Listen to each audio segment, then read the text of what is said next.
Hello बच्चों, इस video में हम लोग क्लास 9th के इकोनॉमिक्स का चैप्टर 2 जो है अध्याय 2 जिसका नाम है संसाधन के रूप में लोग, इसको पढ़ने वाले हैं। पिछले पार्ट में हम लोगों ने पिछले अध्याय में जो जिसका नाम है पालमपुर गांव की कहानी, उसमें हम लोगों ने जाना कि वस्तु एवं सेवाओं के उत्पादन हेतु जो है 4 चीज़ें आवश्यक है। कौन कौन सी वो 4 चीज़ें थी? पहली जो चीज़ थी भूमि, दूसरा श्रम, है ना, तीसरा जो है भौतिक पूंजी। भौतिक पूंजी में हम लोगों ने जाना कि भाई मकान है जो, या कोई जनरेटर हो, या कंप्यूटर हो, या कच्चा माल हो, या पूंजी हो, ठीक है, ये सभी चीज़ें उसमें आ गई थी। और जो चौथी जो आवश्यक चीज़ है उसका नाम है मानव पूंजी। तो पिछले ही अध्याय में हम लोगों ने पढ़ा था कि मानव पूंजी के बारे में जो है हम लोग अगले अध्याय में, यानी इस अध्याय में, अध्याय 2 में हम लोग पढ़ेंगे। तो इसमें हम लोग जानने वाले हैं कि कैसे जो है मानव कैसे एक पूंजी है। किसी भी देश की आबादी जो है कैसे वहाँ के लिए एक पूंजी हो सकती है, एक बहुत बड़ी संपत्ति हो सकती है, इसमें हम लोग जानने वाले हैं। जनसंख्या एक बोझ नहीं होगा, कैसे उस जनसंख्या को हम पूंजी के रूप में इस्तेमाल कर सकते हैं, इस चीज़ को हम लोग इसमें सीखने वाले हैं। ठीक है, साथ ही हम जानने वाले हैं कि आप जो शिक्षित हो रहे हैं, आप शिक्षा ग्रहण कर रहे हैं, उसका आपके जीवन में क्या महत्व होने वाला है। आपके अंदर जो ज्ञान होगा, जो स्किल होगा, वो किस तरह से आपके जीवन को जो है अच्छा बनाने में आपका योगदान देगा, चाहे समाज के और देश के विकास में कैसे योगदान देगा, इन चीज़ों के बारे में हम लोग जानने वाले। वैसे नॉर्मली आप संसाधन के बारे में जानते हैं कि संसाधन जो है मानवीय आवश्यकताओं को पूरा करने वाली चीज़ें क्या हैं? संसाधन है। तो इसमें हम लोग यही जानेंगे कि लोग जो हैं, जो व्यक्ति हैं, व्यक्ति को जो है कैसे हम लोग संसाधन के रूप में बदल सकते हैं, यानी लोग कैसे मानवीय आवश्यकताओं को पूरा करने लायक हो सकते हैं। नॉर्मली जैसे एक डॉक्टर की बात की जाए, आप बीमार हैं, आपको इलाज करवाना है, तो आप किसके पास पहुंचते हैं? डॉक्टर के पास पहुंचते हैं, और डॉक्टर आपकी बीमारी को ठीक करते हैं। यानी आपकी आवश्यकता थी, आपकी बीमारी को ख़त्म करने के लिए कोई व्यक्ति चाहिए था, डॉक्टर के पास पहुँचे, डॉक्टर ने जो है दवा किया, आपका इलाज किया, ट्रीटमेंट किया, और आप ठीक हो गए। आपको पढ़ना है, आप विद्यालय में या कोचिंग में जाते हैं, शिक्षक के पास जाते हैं, शिक्षक जो है आपको पढ़ाते हैं, सिखाते हैं। तो इस प्रकार से ये डॉक्टर, जो आपके टीचर हैं, या जो इंजीनियर हैं, या कोई भी जो आपकी आवश्यकताओं को पूरा करते हैं, आपको चावल चाहिए, दाल चाहिए, किसान आपकी आवश्यकताओं को पूरा करते हैं, तो ये सभी लोग क्या हो जाएंगे? ये सभी लोग जो है मानव पूंजी होते हैं, मानव संसाधन के अंतर्गत आते हैं। ठीक है, तो आइए देखते हैं क्या लिखता है इस पाठ में। अवलोकन में क्या कहा जा रहा है? संसाधन के रूप में लोग, जो इसका नाम है अध्याय, जनसंख्या की अर्थव्यवस्था पर दायित्व से अधिक परिसंपत्ति के रूप में व्याख्या करने का प्रयास। यानी जो ये अध्याय है ना, संसाधन के रूप में लोग, यह अध्याय इस बात को प्रमाणित करने के लिए, इस चीज को दिखाने के लिए है कि जनसंख्या की अर्थव्यवस्था पर दायित्व से अधिक, अर्थव्यवस्था पर दायित्व से अधिक एक परिसंपत्ति है।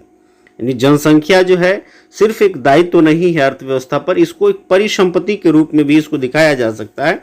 बहुत बड़ी संपत्ति हो सकती है, आपके लिए एक पूंजी हो सकती है। ठीक है, जब शिक्षा, प्रशिक्षण और चिकित्सा सेवाओं में निवेश किया जाता है तो यही जनसंख्या मानव पूंजी में बदल जाती है। जब व्यक्ति को जो है शिक्षित किया जाए, लोगों को, किसी देश के लोग हैं उनको प्रशिक्षित किया जाए, विभिन्न प्रकार के ट्रेनिंग्स दिए जाएं, उनको चिकित्सा सेवाओं में निवेश जब उनको किया जाए, मान लीजिए उनको स्वस्थ रखा जाए, वो बीमार न हो, हिष्ट पुष्ट रहें, मानसिक रूप से, शारीरिक रूप से, सामाजिक रूप से, हर तरीके से वो स्वस्थ रहें, तो वो समाज का डेवलपमेंट करेंगे, देश का डेवलपमेंट करेंगे। तो ये सभी चीज़ें जो है निवेश है ना, सेवा में निवेश किया जाए तो जनसंख्या जो होती है, किसी भी देश की जनसंख्या मानव पूंजी में बदल सकती है। जनसंख्या उस देश के लिए समस्या नहीं हो सकती है। जनसंख्या किस प्रकार के देश के लिए समस्या बनती है? जो देश अपनी जनसंख्या को जो है शिक्षित करने का काम नहीं करते हैं, उनको प्रशिक्षित करने का काम नहीं करते हैं, उनको स्वस्थ रखने का काम नहीं करते हैं, उस देश की जनसंख्या उस देश पर जो है बोझ बन जाती है ना। इसका ध्यान रखना है। जनसंख्या का रोना वही देश रोते हैं जिनके पास ये तमाम तरह की सुविधाएं उपलब्ध नहीं हो पाती। वे अपने मानव को, अपने देश के लोगों को टेंड नहीं कर पाते, एजुकेट नहीं कर पाते, हेल्दी नहीं रख पाते। वास्तव में मानव पूंजी कौशल और उनमें निहित उत्पादन के ज्ञान का स्टॉक है। मानव पूंजी क्या है? तो कौशल और उसमें निहित जो उत्पादन का ज्ञान है, जो कितना प्रोडक्शन कर सकते हैं, उसके स्टॉक है। जैसे सबसे अधिक जनसंख्या जो है चाइना की है, तो उसने कभी जनसंख्या का रोना नहीं रोया। उसने जो उस जनसंख्या को एज अ विपन के रूप में उसने इस्तेमाल किया, वहाँ के लोगों को, वहाँ के मानव को जो है मानव पूंजी के रूप में जो है एक संपत्ति के रूप में इस्तेमाल किया, और उसने दिखाया कि देखो मैं कैसे जो है, उसने दिखाया अपने आप को प्रोग्रेसिव करके, अपने आप को विकसित करके आगे बढ़ा कर दुनिया में। तो इसे किया जा सकता है। आइए इसका परिचय हम जानते हैं, क्या लिख रहा है इसके परिचय में, इसको देखते हैं। संसाधन के रूप में लोग वर्तमान उत्पादन कौशल और क्षमताओं के संदर्भ में किसी देश के कार्यरत लोगों का वर्णन करने का एक तरीका है। ये जो पाठ है, संसाधन के रूप में लोग वर्तमान उत्पादन कौशल और क्षमताओं के संदर्भ में जो है किसी देश के कार्यरत लोगों का वर्णन करने का एक तरीका है कि किसी देश में कितने लोग हैं जो जिनके पास जो उत्पादन का कौशल है, या जो है कार्य, जो कितने लोग हैं जो किसी देश के लिए कार्यरत हैं, कार्यशील हैं, कर सकते हैं, कुछ काम कर रहे हैं, तो इसको दिखाने का एक तरीका है। उत्पादक पहलू की दृष्टि से जनसंख्या पर विचार करना सकल राष्ट्रीय उत्पाद के सृजन में उसके योगदान की क्षमता पर बल देता है। जो सकल राष्ट्रीय उत्पाद है उसके सृजन पर जो है, सृजन में उसके योगदान की क्षमता पर बल देता है। यदि जनसंख्या पे बात किया जाए तो दूसरे संसाधनों की भांति ही जनसंख्या भी एक संसाधन है। जिस प्रकार से विभिन्न प्रकार के संसाधनों के बारे में आपने ज्योग्राफी में पढ़ा होगा, उसी प्रकार से जनसंख्या भी, मानव भी एक प्रकार के संसाधन है। एक मानव संसाधन, जिसको मानव संसाधन कहते हैं, यह विशाल जनसंख्या का एक सकारात्मक पहलू है जिसे प्रायः उस वक्त अनदेखा कर दिया जाता है जब हम इसके नकारात्मक पहलू को देखते हैं। जैसे बहुत सारे देशों में या बहुत सारे लोग जब उसके नकारात्मक पहलू की बात करते हैं कि भाई ज़्यादा जनसंख्या बढ़ रही है तो उनके भोजन की व्यवस्था कैसे हो पाएगी, उनकी शिक्षा कहाँ से हो पाएगी, उनकी स्वास्थ्य सुविधाएं कैसे हम दे पाएंगे। तो जब नकारात्मक पहलू की बात की जाती है तो उस समय अनदेखा कर देते हैं कि ये तो हमारे लिए सकारात्मक भी हो सकता है, ये मानव पूंजी हो सकती है, बहुत विशाल पूंजी हो सकती है, जो यदि जिसको यदि शिक्षित कर दिया जाए, जिसको यदि स्वस्थ रखा जाए, जिसको यदि जो है तकनीकी ज्ञान से लैस कर दिया जाए तो एक विशाल राशि जो है देश को दे सकती है। जैसे कि उदाहरण के तौर पे मैं बताऊं कि मान लीजिए कोई यदि दिहाड़ी मजदूर है, उनके पास न शिक्षा है न किसी प्रकार का स्किल है, यदि अपने एक दिन में 300 रुपया कमाते हैं, महीने का उनका इनकम जो है बमुश्किल कुछ दिन काम कर पाते हैं, कुछ दिन नहीं कर पाते हैं, तो महीने में यदि 8,000, 7,000 या 10,000 तक उनका जो इनकम होता है, उसमें वो कितना सरकार को टैक्स देंगे। मान लेते हैं कि कल्पना करते हैं कि यदि वे महीने का 10,000 कमा पा रहे हैं और तो सरकार को एज अ टैक्स जो है एक महीने में वे 1,000 रुपये मान लीजिए दे दिए। एक कल्पना हम लोग कर रहे हैं। लेकिन यदि वो व्यक्ति ऐसा हो जो शिक्षित हो, जो स्किल्ड हो, जो यदि डॉक्टर हो, इंजीनियर हो या कुछ भी चीज़ हो, वैज्ञानिक हो या एक अच्छा सैलरी पाने वाला शिक्षक हो या जो भी है, वह व्यक्ति यदि महीने में लाख रुपया कमाए, 2 लाख कमाए, तो यदि 10,000 में ये व्यक्ति 1,000 रुपये जो है सरकार को टैक्स देते हैं तो वह लाख रुपया कमा रहे हैं, तो महीने का 10,000 जो है वो टैक्स देने का काम करेगा। तो एक बहुत बड़ी पूंजी सरकार के पास जाएगी, है ना। तो इस तरह से जो है मानव जनसंख्या को जो है एक मानव पूंजी के रूप में इस्तेमाल किया जाए, एक सकारात्मक पहलू इसका देखा जाए तो देश का उन्नति हो सकता है, उत्थान हो सकता है। लेकिन जब भी लोग नकारात्मक पहलू को देखते हैं तो इस चीज को अनदेखा कर देते हैं। ठीक है, जब इस विद्यमान मानव संसाधन को और अधिक शिक्षा और स्वास्थ्य द्वारा और विकसित किया जाता है तब हम उसे मानव पूंजी निर्माण कहते हैं। जिस भी देश की जो जनसंख्या है, जो विद्यमान मानव संसाधन है, जो मानव संसाधन विद्यमान है वहां पे, उनको और अधिक शिक्षित और स्वास्थ्य द्वारा जो है उनको विकसित किया जाए, उनको हेल्दी बनाने का काम किया जाए, तो इसको कहते हैं मानव पूंजी निर्माण। कि हम क्या कर रहे हैं, तो मानव पूंजी का निर्माण कर रहे हैं। जैसे आपके घर वाले लोग आपको पढ़ा लिखा रहे हैं, है ना, आप अपने विद्यालय में जाते हैं, पढ़ते लिखते हैं, ज्ञान ले रहे हैं, शिक्षित हो रहे हैं, आप स्वस्थ होने के विभिन्न प्रकार के तरीकों को जानते हैं। सरकार भी विभिन्न प्रकार की जो है प्रक्रियाएं चला रही है, सर्व शिक्षा अभियान चल रहा है, तमाम तरह की चीज़ें चल रही हैं ताकि आप पढ़ सके, स्वस्थ रहें आप, आपका शरीर स्वस्थ हो, इसके लिए जो है तमाम तरह के टीके लगाए जाते हैं। विद्यालयों में, आप गवर्नमेंट स्कूल में यदि पढ़ने जाते हैं तो मिड डे मील की व्यवस्था है ताकि आपको पोषक तत्व मिल सके। ये तमाम तरह की चीज़ें इसलिए प्रदान की जा रही है ताकि सरकार का ये सोच है कि हम मानव पूंजी का निर्माण कर रहे हैं। आप एक पूंजी के रूप में जो है अपने परिवार के लिए, अपने समाज के लिए और अपने देश के लिए काम में आएंगे। जो भौतिक पूंजी निर्माण की ही भांति देश की उत्पादक शक्ति में वृद्धि करता है। ठीक है, आगे है मानव पूंजी में निवेश शिक्षा, प्रशिक्षण, स्वास्थ्य सेवा के द्वारा भौतिक पूंजी की ही भांति प्रतिफल प्रदान करता है।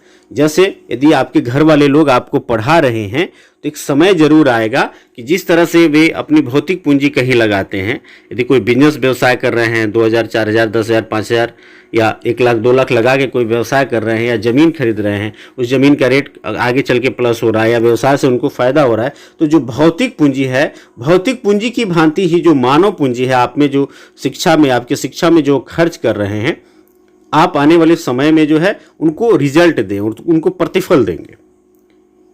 आपके द्वारा जो है उनके घर में जो है इनकम का एक सोर्स बनेगा, जिससे उनके परिवार का जो है उन्नति होगा, उत्थान होगा, है ना।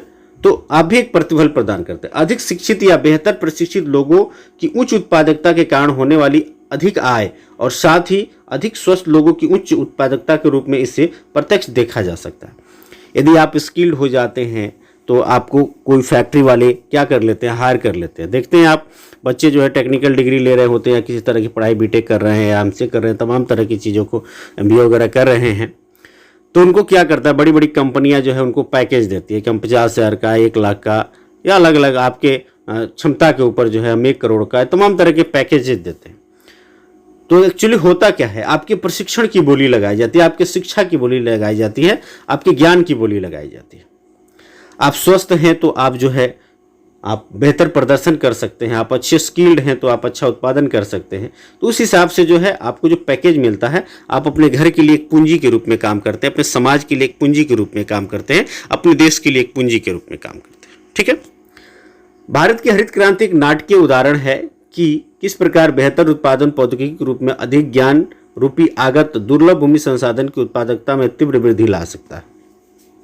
भारत में जो हरित क्रांति हम लोग जो देखे उसको देखे कि भाई किस प्रकार से बेहतर उत्पादन जो प्रौद्योगिकी के रूप में अधिक ज्ञान रूपी आगत जो है दुर्लभ भूमि संसाधन की उत्पादकता में तीव्र वृद्धि ला सकता है। जैसे देखा हम लोगों ने देखा कि जब लोगों को ज्ञान नहीं था तो बहुत कम जमीन में बहुत कम उत्पादन होता था, लेकिन जैसे ही ज्ञान हुआ, हरित क्रांति का प्रयोग किया गया, नए नए जो है अलग अलग नए किस्म के जो है उसमें बीज के प्रयोग किए गए, उसके बाद से जो है उर्वरक का प्रयोग किया गया, तमाम तरह के वैज्ञानिक तरीकों का प्रयोग किया गया, तो उत्पादकता की जो दर थी वो दुगुनी तिगुनी हो गई। इस तरह से देखा गया। भारत में सूचना प्रौद्योगिकी में क्रांति का आश्चर्यजनक उदाहरण है कि भौतिक मशीनरी तथा प्लांट की अपेक्षा मानव पूंजी के महत्व ने किस प्रकार से उच्च स्थान प्राप्त कर लिया है।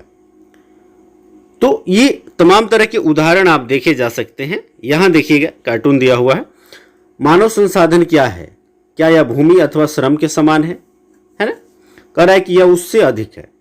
जवाब दे रहा है ये बच्चा जो है कि मानव संसाधन जो है वह भूमि और श्रम की बात कर रहे हैं, उससे भी अधिक है, महत्वपूर्ण है, उससे ज़्यादा। मानव पूंजी क्या है, क्या यह रुपया, पैसा, डॉलर के समान है। तो ये बच्ची कह रही है, फिर ये लड़का कह रहा है कि यह उससे भी अधिक है। इस तरह से मानव पूंजी जो है या मानव संसाधन जो है इन भौतिक चीज़ों से ज़्यादा महत्व रखता है। ठीक है, यहाँ देखिएगा फोटो के द्वारा दिखाया गया यही मानव पूंजी है। जैसे संसाधन के रूप में लोग की बात करें, जैसे एक टीचर हैं, टीचर जो है आपको शिक्षित होना है, आप अपने क्लास में हैं, पढ़ रहे हैं, सीख रहे हैं, या जहाँ भी हैं आप कुछ सीखने का काम कर रहे हैं, तो शिक्षक जो है आपको सिखा रहे हैं, आपकी आवश्यकता है सीखना, उसको पूरा कर रहे हैं, तो ये संसाधन है।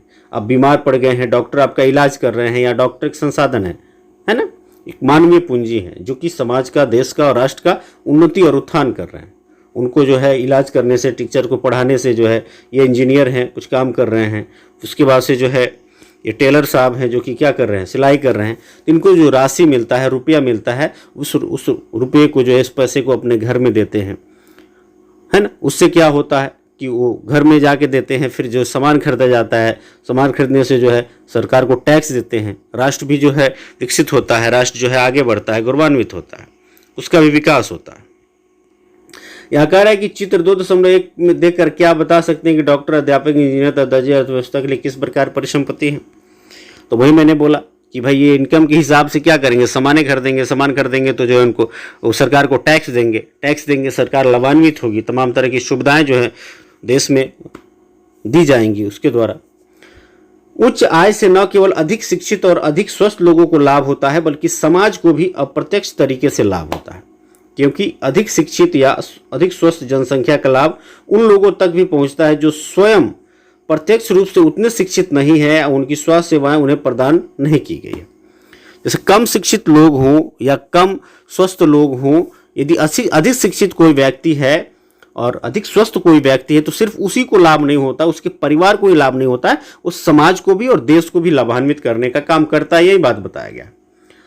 वास्तव में मानव पूंजी एक तरह से अन्य संसाधनों जैसे भूमि और भौतिक पूंजी से श्रेष्ठ है ना। जो भी भूमि है या श्रम है या भौतिक पूंजी है, इससे ज्यादा श्रेष्ठ मानव पूंजी है, क्योंकि मानव संसाधन भूमि और पूंजी का उपयोग कर सकता है। भूमि और पूंजी अपने आप उपयोग नहीं हो सकते।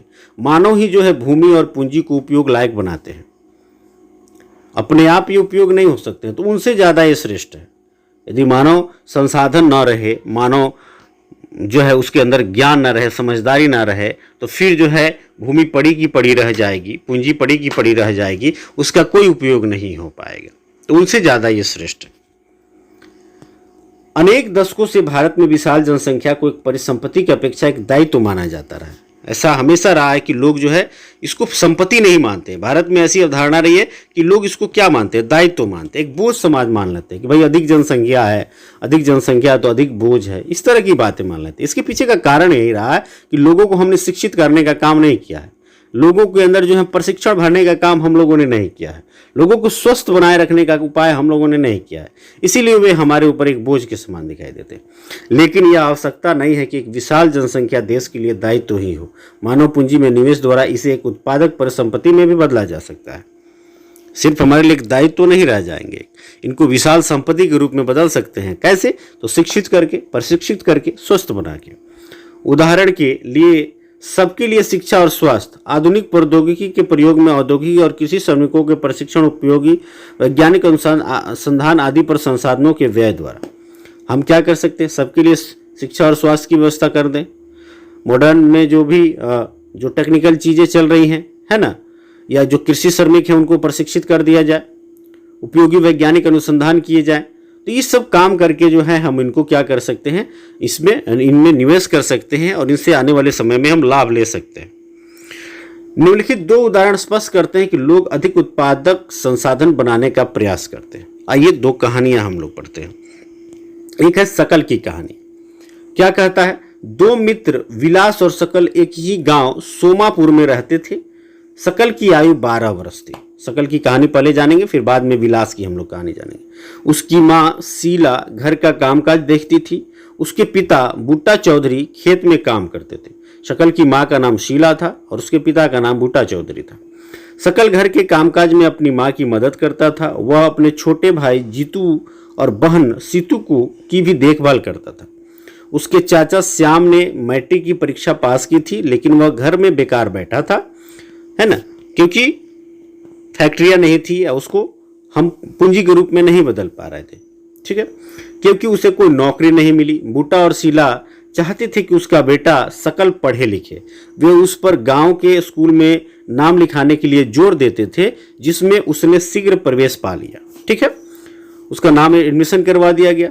उसने पढ़ना शुरू किया और उच्चतर माध्यमिक की परीक्षा पास कर ली। ठीक है, उसके पिता ने उसे अपनी पढ़ाई जारी रखने के लिए राजी कर लिया। पिताजी कहे कि बेटा और आगे तक पढ़ाई करो।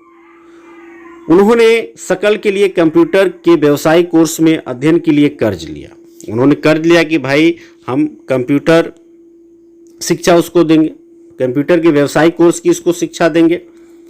शकल प्रतिभाशाली था और आरंभ से ही पढ़ाई में उसकी रुचि थी। उसने बड़े लगन और उत्साह से अपना कोर्स पूरा किया। कुछ समय के पश्चात उसे एक प्राइवेट फर्म में नौकरी मिल गई। उसने नए प्रकार के सॉफ्टवेयर को डिजाइन भी किया।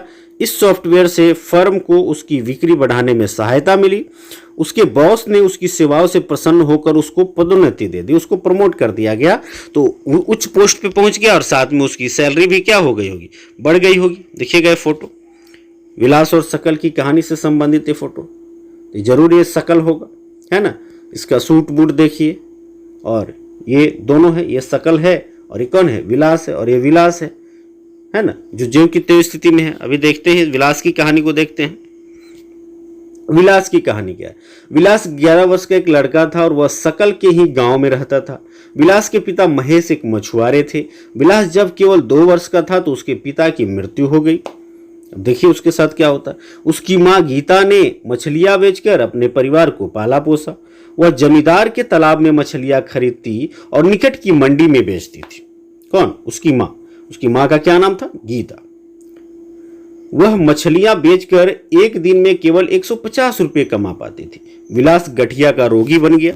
देखिए इसके साथ स्वास्थ्य संबंधी भी समस्या आ गई, है ना, ये गठिया का रोगी भी बन गया। उसकी मां के पास इतने पैसे नहीं थे कि वह उसे किसी डॉक्टर को दिखा पाती। वह स्कूल भी नहीं जा सका। उसकी पढ़ने में रुचि नहीं थी। वह खाना पकाने में अपनी मां की मदद करता तथा अपने छोटे भाई मोहन की भी देखभाल करता। कुछ समय बाद उसकी मां बीमार पड़ गई तथा उसकी देखभाल करने वाला कोई नहीं था। परिवार में उसकी सहायता करने वाला भी कोई नहीं था। विलास भी उसी गांव में मछलियां बेचने के लिए बाध्य हो गया, मजबूर हो गया कि भाई अब तो मां बीमार हो गई है, कमाना तो पड़ेगा, इलाज तो कराना पड़ेगा, है ना। तो वो बाध्य हो गया, मजबूर हो गया कि मछलियां बेचेगा। अपनी मां की तरह वह भी कम ही कमा पाता था, है ना।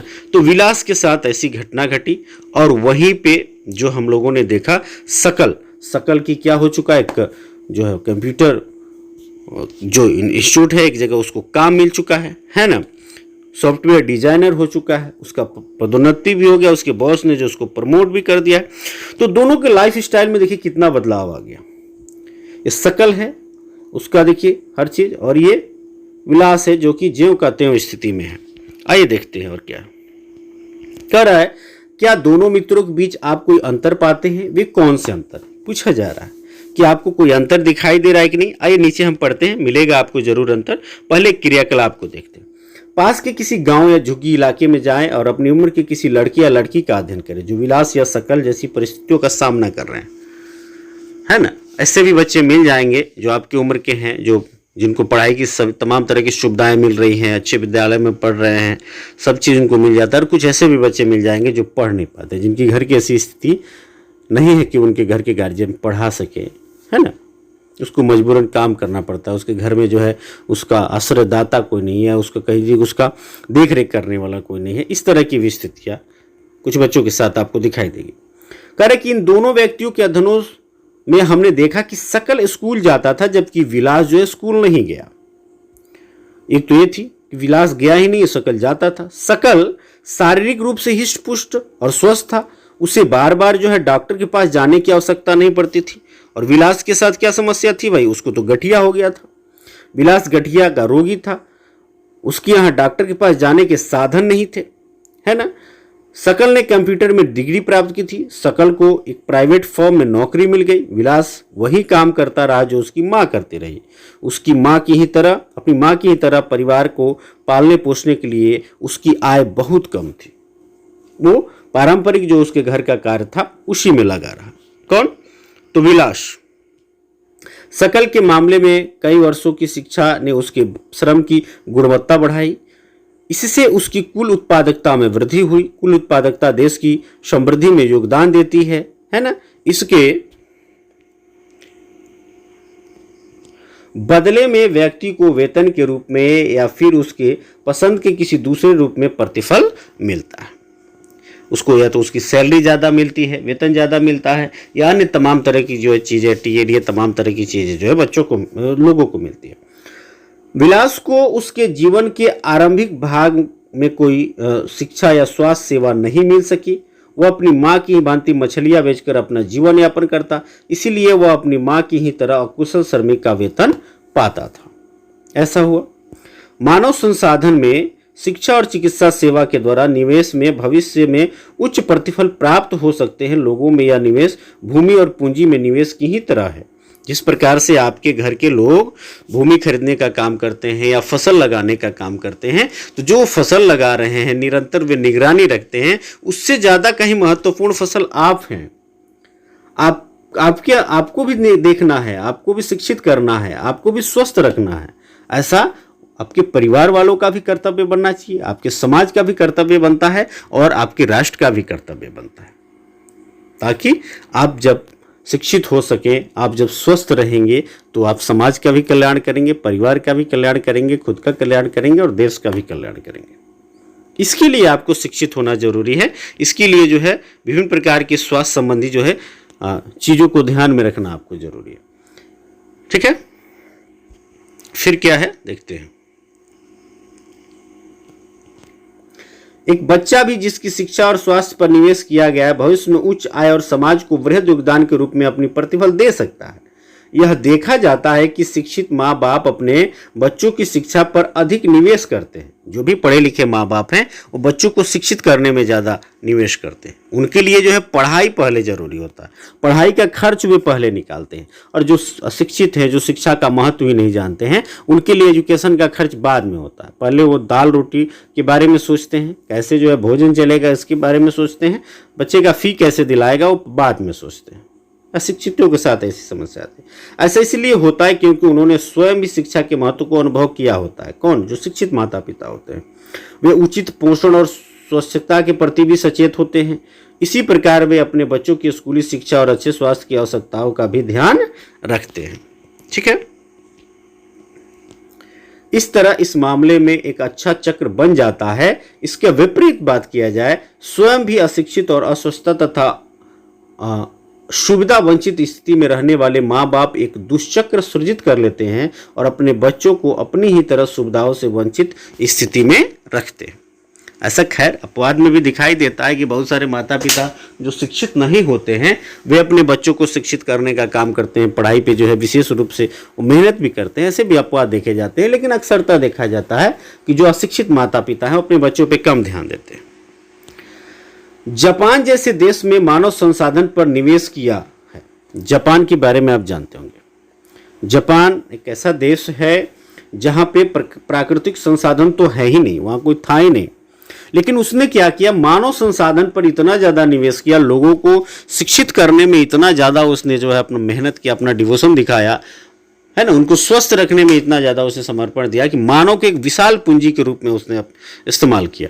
और आज जापान की तो पूछनी ही नहीं है। जापान जो है धन संपत्ति में आगे है ही, टेक्नोलॉजी में आगे है, संस्कार में आगे है, उम्र में आगे है। वहाँ के लोग ज़्यादा दिनों तक जीते हैं। तो इस तरह से जापान एक सीधा सा उदाहरण हो सकता है कि यदि आप शिक्षित हो, आप स्वस्थ हो, तो आप संसाधन के अभाव में, देश में यदि संसाधन नहीं है फिर भी जो है देश को जो है क्या किया जा सकता है, बुलंदियों तक पहुँचाया जा सकता है, जमाने से जो है आगे लेके चला जा सकता है। जनसंख्या का रोना जो है, एक होता है ना कि जनसंख्या का लोग रोते हैं कि जनसंख्या हमारे यहाँ अधिक है इसलिए इस तरह की समस्या है, ये मूर्खों की निशानी है। वो मूर्ख हैं, उनके बारे में उनको जो है पता नहीं है कि कैसे जो है इस जनसंख्या को संसाधन के रूप में या मानवीय पूंजी के रूप में इस्तेमाल किया जा सकता है। यह विकसित धनी देश है। कौन? जापान। वे अपने देश के लिए आवश्यक प्राकृतिक संसाधनों का आयात करते हैं। उसके पास जो प्राकृतिक संसाधन नहीं है, उसने क्या किया, अपने लोगों को संसाधन के रूप में उपयोग किया, उनको ज़्यादा स्किल्ड किया, उनको स्वस्थ रखा और फिर कच्चे माल बनाकर जो है उसको उसको जो तैयार किया और देशों में एक्सपोर्ट करके उसने बेचने का काम किया। वे कैसे धनी या विकसित बने, उन्होंने लोगों में विशेष रूप से शिक्षा और स्वास्थ्य के क्षेत्र में निवेश किया। जापान कैसे धनी बना, कैसे विकसित बना, उसके लिए क्या किया, उसने लोगों को शिक्षित करने का काम किया, लोगों को स्वस्थ रखने का काम किया। उन लोगों ने भूमि और पूंजी जैसे अन्य संसाधनों का कुशल उपयोग किया। इन लोगों ने जो कुशलता और प्रौद्योगिकी विकसित की, उसी से ये देश जो है धनी या विकसित बने। तो मानव को जो है पूंजी के रूप में जरूर इस्तेमाल करे प्रत्येक देश, तब जाके उस देश का इस्तेमाल हो, तब जाके उस देश का उन्नति हो सकता है, उत्थान हो सकता है, वो देश जो है विकसित हो सकता है। भारत को भी जरूर इन सभी चीज़ों पे ध्यान देना चाहिए। वैसे भारत सरकार जो है ध्यान दे रही है, विभिन्न राज्यों की सरकार भी ध्यान दे रहे हैं, लेकिन शायद वर्तमान हाल स्थिति को देखते हुए ऐसा लग रहा है कि इस तरह से चलेगा, इस तरह से स्थिति रही तो फिर काम चलने वाला नहीं है। सैकड़ों हजारों साल लग जाएंगे हमें विकसित होने में। ठीक है। पुरुषों और महिलाओं के आर्थिक क्रियाकलाप। विलास और शकल की तरह लोग विभिन्न क्रियाकलापों में संलग्न हैं। हमने देखा कि विलास मछलियां बेचता था और शकल को एक फर्म में नौकरी मिल गई थी। विभिन्न क्रियाकलापों को तीन प्रमुख क्षेत्र को प्राथमिक, द्वितीयक और तृतीयक में वर्गीकृत किया गया है। जो भी क्रियाकलाप है जो उनको तीन प्रमुख क्षेत्रकों में बांटा गया है। कौन कौन से? तो प्राथमिक है है ना, प्राथमिक है, द्वितीयक है और तृतीयक में। प्राथमिक क्षेत्रगत के अंतर्गत क्षेत्र के अंतर्गत कृषि, वानिकी, पशुपालन, मत्स्य पालन, मुर्गी पालन और खनन एवं उत्खनन शामिल होते हैं प्राथमिक के अंतर्गत। उसके बाद द्वितीय क्षेत्रक में क्या आता है, विनिर्माण आता है, प्रोडक्शन आता है। जैसे मान लीजिए कि प्राथमिक के अंतर्गत जो है कृषि काम किया गया, जैसे कपड़ा का उत्पादन करना है तो वहां से जो है प्राथमिक के अंतर्गत कपास वगैरह वहां कृषि के द्वारा मिल गया आपको, है ना, तो वो हो गया। तो इस तरह से जो है ये दूसरे के अंदर जो है विनिर्माण शामिल होता है। मान लीजिए कि जो खनिज या उत्खनन वगैरह है का काम किया गया और उसके बाद से जो है उससे क्या किए गए, उन खनिजों के द्वारा लोहा प्राप्त किया गया, तमाम तरह की चीज़ें प्राप्त की गई, उससे मशीन बनाए गए, उत्पादन का काम किया गया, है ना, साइकिल, मोटरसाइकिल, जहाज, ट्रक, बस, जो भी चीज़ें हैं उनको बनाने का काम किया गया। तो ये जो विनिर्माण शामिल होता है ना, जो विनिर्माण का काम किया जाता है, ये द्वितीय क्षेत्रक में आता है। और तृतीय क्षेत्रक में जो व्यापार, परिवहन, संचार, बैंकिंग, बीमा, शिक्षा, स्वास्थ्य, पर्यटन सेवाएं इत्यादि शामिल है, जिसको सेवा का सेक्टर कहा जाता है। आप मान लीजिए चीज़ों को प्रदान कर रहे हैं, है ना, तो व्यापार कर रहे हैं एक जगह से दूसरी जगह, तो सेवा है। परिवहन का काम किया जा रहा है, एक जगह से दूसरी जगह आपको पहुंचाने का काम कर रहे हैं, सेवा है। संचार है, बैंकिंग है, जब मैं आपको पढ़ा रहा हूँ, बता रहा हूँ, तो ये जो तृतीय क्षेत्र के अंतर्गत आता है और ये सेवा का क्षेत्र भी कहलाता है। आप डॉक्टर के पास गए, आप इलाज करवा रहे हैं, तो ये तृतीय क्षेत्र है। इन क्षेत्रक में क्रियाकलापों के फलस्वरूप वस्तुओं और सेवाओं का उत्पादन होता है। ठीक है, वस्तुओं और सेवाओं का, दोनों का उत्पादन होता है। ये जो है ये सेवा के अंतर्गत भी आता है। ठीक है, ये क्रियाकलाप राष्ट्रीय आय में मूल्य वर्धन करते हैं। ये क्रियाएं आर्थिक क्रियाएं कहलाती हैं। आर्थिक क्रियाओं के दो भाग होते हैं, है ना। आर्थिक क्रियाओं के कितने भाग हो जाते हैं, दो भाग हो जाते हैं। कौन कौन से, बाजार क्रियाएं और गैर बाजार क्रियाएं। बाजार क्रियाओं में वेतन या लाभ के उद्देश्य से की गई क्रियाओं के लिए पारिश्रमिक का भुगतान किया जाता है। आर्थिक क्रियाओं के दो भाग हैं, बाजार क्रिया। बाजार क्रिया में मान लीजिए कि दर्जी हैं, है ना, दर्जी जो है कपड़ा का निर्माण कर रहे हैं, उन्होंने क्या किया, कपड़ा बनाया और बाजार में उन्होंने बेच दिया। ठीक है, तो बाजार में ले जाके बेचे। जैसे किसान है, किसान सब्जी उत्पादित कर रहे हैं, उन्होंने क्या किया, सब्जी को उत्पादित किया और बाजार में ले जाके बेच दिए। तो ये हो गया बाजार क्रिया। और गैर बाजार क्रियाएं क्या होती है, इसमें सरकारी सेवा सहित वस्तु या सेवाओं का उत्पादन किया बाजार क्रियाओं में है। गैर बाजार क्रियाओं से अभिप्राय जो है स्व उपयोग के लिए उत्पादन। दर्जी अपने घर वालों के लिए जो है सिर्फ कपड़ा सीते हैं, या जो किसान है वो क्या करते हैं, अपने घर के खाने के लिए सिर्फ जो है वो चीज़ों का उत्पादन करते हैं। तो ये जो है आपको गैर बाजार क्रियाओं के अंतर्गत आ जाएगा। ठीक है, ये देखिएगा एक फोटो दिया हुआ, इसमें जो है छांटना है, दिया है कि क्या आप इन चित्रों के आधार पर जो क्रियाकलाप का जो 3 क्षेत्रक है उसको बांट सकते हैं। तो देखिएगा ये कृषि कार्य कर रहे हैं, ये तो प्राथमिक हो जाएंगे। यहाँ देखिए जो फैक्ट्रियाँ वगैरह लगी हुई हैं, यहाँ फैक्ट्रियाँ लगी हुई हैं उत्पादन के लिए, विनिर्माण के लिए, तो ये द्वितीयक हो जाएगा। और ये जो देखिए ये परिवहन का काम किया जा रहा है, तो क्या है, ये जहाज है, ये जो है नाव है ना, पानी में चलने वाला जहाज। तो यहाँ से क्या और परिवहन हो रहा है, तो ये तृतीय क्षेत्रक है, यहाँ सेवा, जिसको सेवा क्षेत्र के अंतर्गत रखा जाता है। तो इस तरह से हम उसको क्लासिफाइड कर पाए। कह रहा है कि प्राथमिक उत्पादों का उपभोग और प्रसंस्करण तथा अचल संपत्तियों का स्वलेखा जो है उत्पादन आता है इसमें, प्राथमिक उत्पाद में। ठीक है, आइए एक क्रियाकलाप को देखते हैं। क्या है क्रियाकलाप, अपने निवास क्षेत्र के निकट स्थित किसी गांव अथवा कॉलोनी में जाएं, उस गांव अथवा कॉलोनी के लोगों द्वारा किए जाने वाले विभिन्न क्रियाकलापों को देखिए। अगर यह संभव नहीं है तो अपने पड़ोसियों से पूछें कि उनका व्यवसाय क्या है, उनके काम को आप 3 क्षेत्रकों में किस क्षेत्रक में रख रहे हैं। भाई अपने पड़ोस में बात करें। यदि कोई कहे कि मैं पशुपालन करता हूँ, मत्स्य पालन करता हूँ, या कुक्कुट पालन करता हूँ, या मैं खेती करता हूँ, तो आप उसको किस श्रेणी में रखेंगे, है ना।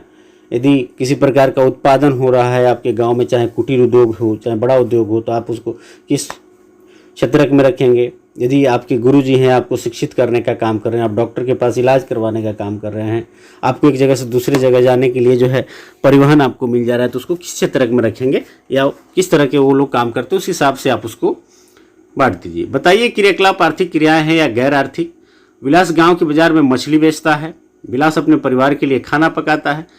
सकल एक प्राइवेट फर्म में काम करता है। सकल अपने छोटे भाई और बहन की देखभाल करता है।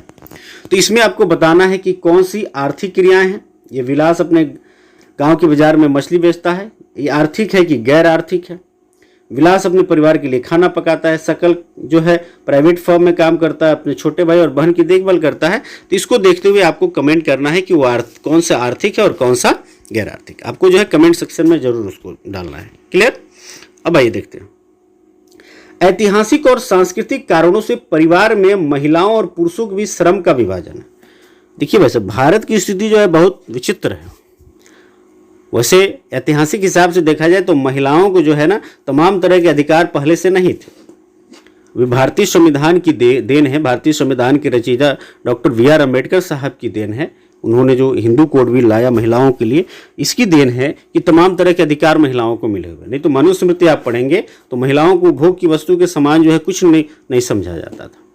या तमाम तरह की जो धर्म ग्रंथें हैं जो भी है उसमें ज़्यादा महत्व महिलाओं को नहीं है। तो ऐतिहासिक और सांस्कृतिक कारणों से परिवार में महिलाओं और पुरुषों के बीच श्रम का विभाजन होता था। आमतौर पे जो है महिलाओं को घर का काम काज देखती थी और पुरुष जो है खेतों में काम करते थे।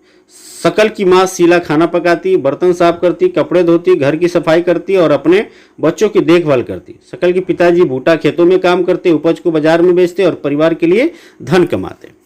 ये फिक्स कर दिया गया। तो महिलाएं घर का काम करेंगी और पुरुष बाहर का काम करेंगे, है ना। इस तरह के विभाजन सांस्कृतिक और ऐतिहासिक रूप से आपको दिखाई देते हैं। उसके अलावा महिलाओं को महत्व भी कम मिलता था। महिलाओं को शिक्षित होने का भी अधिकार नहीं था। तमाम तरह की जो चीज़ें थी उनके लिए, उनको प्रताड़ित करने के लिए, उनको नीचा रखने के लिए। शीला परिवार के पालन पोषण के लिए जो सेवाएं प्रदान करती है उसके लिए उसे कोई भुगतान नहीं किया जाता है ना। बूटा धन कमाता और इसे परिवार के पालन पोषण पर खर्च करता है। परिवार कोई भुगतान नहीं किया जाता का मतलब, मान लीजिए शीला घर में खाना पका रही है, बर्तन साफ कर रही है, ये तमाम तरह का जो काम करे उससे उसको चाहिए क्या? उससे चाहिए कि भाई आप उससे प्रेम रखें, उससे प्रेम से बात करें, उसका रिस्पेक्ट हो घर में।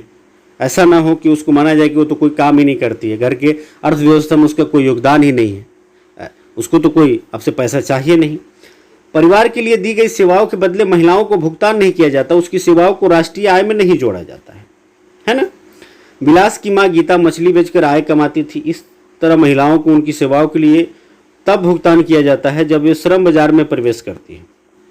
तब उनको घर के लिए कोई खाना बनाए तो उसको कुछ मिलने वाला नहीं है, और वहीं जो है बाहर जाके खाना बनाए, किसी कहीं भी जाके बाहर खाना बनाए तो फिर जो है हाँ वो श्रम कर रही है, वो मेहनत कर रही है, उसको जो भी मिलना होता है राशि मिलता है। ठीक है, उस तरह से जो है उसकी माँ की कहानी है। आगे है, पुरुष सहयोगी की तरह ही उसकी आय उसकी शिक्षा और कौशल के आधार पर निर्धारित की जाती है। किसकी? महिलाओं की। शिक्षा व्यक्ति के उपलब्ध आर्थिक अवसरों के बेहतर उपयोग में सहायता करती है। शिक्षा और कौशल बाजार में किसी व्यक्ति की आय के प्रमुख निर्धारक हैं। यदि आप शिक्षित हैं, यदि आपके अंदर कौशल है तो फिर आपकी आय बढ़ सकती है ना, आपको ज़्यादा पैसा मिल सकता है। अधिकांश महिलाओं के पास बहुत कम शिक्षा और निम्न कौशल स्तर है, क्योंकि महिलाओं को पहले से दबाया गया, शिक्षा से वंचित रखा गया है, इसीलिए जो है उनके पास बहुत कम शिक्षा है, निम्न कौशल स्तर है। पुरुषों की अपेक्षा महिलाओं को कम पारिश्रमिक दिया जाता है। एक ही काम जो है महिलाएं भी कर रही हैं और पुरुष भी कर रहे हैं, तो महिलाओं को कम मिलता है वेतन उसका पारिश्रमिक, और पुरुषों को अधिक मिलता है। अधिकतर महिलाएं वहां काम करती हैं जहां नौकरी की सुरक्षा नहीं होती और कानूनी सुरक्षा का अभाव होता है। महिलाओं के साथ जो है अक्सरता ऐसा होता है, आप तमाम तरह के प्रताड़ना वाली चीज़ें सुनते हैं जहाँ पे उनको सुरक्षा नहीं है, नौकरी की सुरक्षा नहीं है, कब निकाल भी दिया जाएगा, और कानूनी सुरक्षा भी नहीं है। उनके साथ तमाम तरह की प्रताड़ना, कभी कभी इस तरह के न्यूज़पेपर्स में आते हैं, तमाम तरह के न्यूज आते हैं कि भाई इस महिला के साथ जो है इस तरह का प्रताड़ना किया गया, तो उस जगहों पे काम करने के लिए वो मजबूर है। अनियमित रोजगार और निम्न आय इस क्षेत्र की विशेषताएं हैं। ठीक है, इस क्षेत्र में प्रसूति अवकाश, शिशु देखभाल और अन्य सामाजिक सुरक्षा तंत्र जैसी सुविधा उपलब्ध नहीं होती है। महिलाएं जहाँ काम करती हैं जो है उनको अवकाश नहीं मिल पाता है, प्रसूति अवकाश नहीं मिल पाता है, शिशु देखभाल में भी जो है वो काम छोड़ेंगी तो उनका वेतन कट जाएगा। इस तरह की स्थितियाँ दिखाई देती है। सामाजिक सुरक्षा तंत्र भी नहीं है। तथापि उच्च शिक्षा और उच्च कौशल वाली महिलाओं को पुरुषों के बराबर वेतन मिलता है, लेकिन वही महिला, यदि ये सभी चीज़ें जो है छोटे लेवल के कामों में दिखाई देता है, महिला और पुरुष में विषमता, लेकिन वही महिला जो है अच्छे लेवल पे है, डॉक्टर है या इंजीनियर है या जो है वो किसी अच्छी फैक्ट्री में काम कर रही है, अच्छी पोस्ट पे है ना, तो उस केस में, या महिला जो है पढ़ लिख कर IAS बन जाए, PS बन जाए, तो वहाँ पे जो है किसी प्रकार का भेदभाव नहीं है। पुरुषों के समान ही उसको वेतन मिलता है, ऐसा नहीं कि कम अधिक मिलता है। संगठित क्षेत्र में शिक्षण और चिकित्सा उन्हें सबसे अधिक आकर्षित करते हैं। जो संगठित और असंगठित क्षेत्र आप पढ़िएगा उसमें जानिएगा, तो संगठित क्षेत्र में शिक्षण और चिकित्सा उन्हें जो सबसे अधिक आकर्षित करते हैं महिलाओं को। कुछ महिलाओं ने सामान्य नौकरियों के अलावा प्रशासनिक और अन्य सेवाओं में प्रवेश लिया है। बहुत सारी महिलाएं सामान्य नौकरी करती हैं, बहुत सारी महिलाएं प्रशासनिक जो है डिपार्टमेंट में अन्य सेवाओं में प्रवेश ली हैं, जिनमें वैज्ञानिक और प्रौद्योगिकी सेवा के उच्च स्तर की आवश्यकता पड़ती है ना। अपनी बहन या साथ पढ़ रही किसी सहपाठी से पूछे कि वह क्या बनना चाहती है, तो अलग अलग उनका जो है इच्छा है, उनकी इच्छा है। तो बहुत सारी महिलाएं जो है वो हायर पोस्ट पे भी उन्होंने अपने आप को पहुंचाया है, और बहुत सारी महिलाएं जो है लोअर पोस्ट पे काम कर रही हैं, और बहुत सारी महिलाएं ऐसे भी हैं जो कि हाउसवाइफ के रूप में अपना जीवन यापन कर रही हैं। जनसंख्या की गुणवत्ता, इस टॉपिक को देखते हैं। जनसंख्या की गुणवत्ता साक्षरता दर, जीवन प्रत्याशा से निरूपित व्यक्तियों के स्वास्थ्य और देश के लोगों द्वारा प्राप्त कौशल निर्माण पर निर्भर करती है। देखिए, जनसंख्या की जो गुणवत्ता की बात की जाए कि कहीं की जनसंख्या जो है कितना गुणकारी है, तो निर्भर करता है कि वहाँ की साक्षरता दर क्या है, कितने लोग पढ़े लिखे हैं। जीवन प्रत्याशा क्या है? जीवन प्रत्याशा का मतलब आप समझ जाएं कि ऐसा जब भी कहा जाए कहीं पे कि जीवन प्रत्याशा, तो जीवन प्रत्याशा का मतलब क्या हुआ भाई साहब, इसको तो जानना पड़ेगा। तो जन्म के समय जो संभावित आयु है ना, उसी को जीवन प्रत्याशा कहते हैं। अब देखो भाई साहब, कोई जो है भगवान या कोई ईश्वर तुम्हारा जो है एज नहीं निर्धारित करता है। तुम किस तरह के देश में, किस तरह के समाज में, किस तरह के परिवार में पैदा हो रहे हो, उस परिवार में जो है पोषण की क्या व्यवस्था है, उसके बाद से जो है उस समाज में, उस देश में जो है इलाज के लिए क्या सुविधाएं उपलब्ध हैं, उससे जो है, या जन्म से पहले जब तुम माँ के गर्भ में हो तो माँ किस तरह का पोषक तत्व ले रही है, किस तरह की अवस्था को वो जी रही है, तमाम तरह चीज़ों पे जो है तुम्हारा आयु निर्भर करता है ना। तो ये जीवन प्रत्याशा से भी निरूपित जनसंख्या की गुणवत्ता इस पर भी डिपेंड करती है कि तुम्हारा और एवरेज लाइफ कैसे। जैसे मैंने जापान के बारे में बताया कि वहाँ के लोग जो है सिर्फ धनी वनी नहीं है, या सिर्फ जो है तकनीकी ज्ञान में अव्वल नहीं है, वे जीवन में भी आगे हैं, क्योंकि वहाँ के लोग वैज्ञानिक हैं। और भारत में ज़्यादातर लोग क्या हैं, अभी भी जो है अवैज्ञानिक तरीके से अंधविश्वास में जी रहे हैं, तमाम तरह के कर्मकांड भरे हुए। बीमार पड़ते हैं तो लोग इलाज कराने नहीं जाते हैं, लोग जो है पहले सोखा के पास, है ना, तमाम तरह के तांत्रिकों के पास पहुंचते हैं। तो जीवन प्रत्याशा ये भी और साक्षरता दर इस जनसंख्या की गुणवत्ता को निर्धारित करेंगे। साथ ही लोग कितने शिक्षित हैं, कितने स्वस्थ हैं, लोग के अंदर क्या कौशल है, ये तमाम तरह की चीज़ें। जनसंख्या की गुणवत्ता अंततः देश की समृद्धि दर निर्धारित करती है। यदि जनसंख्या में गुणवत्ता है, इसका मतलब है उसकी समृद्धि दर अधिक है। साक्षर और स्वस्थ जनसंख्या जो है परिसंपत्तियाँ होती है। पढ़े लिखे लोग हों, स्वस्थ लोग हों, तो वही जो है परिसंपत्ति है, वही देश के लिए संपत्ति होते हैं। ठीक है। शिक्षा, एक और टॉपिक है शिक्षा। अपने जीवन के आरंभिक वर्षों की शकल की शिक्षा ने बाद के वर्षों में अच्छी नौकरी और अच्छे वेतन के रूप में उसे फल दिया। अपने जीवन के आरंभिक वर्षों की शकल की शिक्षा ने, शकल के बारे में हम लोगों ने पढ़ा, तो शकल जो है शुरू में पढ़ने लिखने में वो उसका मन लगता था। तो जब पढ़ने लिखने में मन लगता था, वो हाई स्कूल पास किया, हाई स्कूल के आगे भी उसने पढ़ाई की, जो है उसने तमाम तरह के कंप्यूटर का ज्ञान उसने लिया। तो फिर जो है बाद के वर्षों में उससे अच्छी नौकरी मिली, अच्छा वेतन भी उससे मिला। हमने देखा कि शकल के विकास के लिए शिक्षा एक महत्वपूर्ण आगत था। इसने उसके लिए नए क्षितिज खोले, नई आकांक्षाएं दी और जीवन के मूल्य विकसित किए। किसने? शिक्षा ने। न केवल शकल के लिए बल्कि समाज के विकास में भी शिक्षा का योगदान है। समाज का अच्छा से विकास हम चाहते हैं तो हमें लोगों को शिक्षित करना पड़ेगा, हमें बच्चों को शिक्षित करना पड़ेगा। बिना शिक्षा के समाज का अच्छा विकास या किसी राष्ट्र का अच्छे से विकास नहीं हो सकता है। यह राष्ट्रीय और सांस्कृतिक समृद्धि में वृद्धि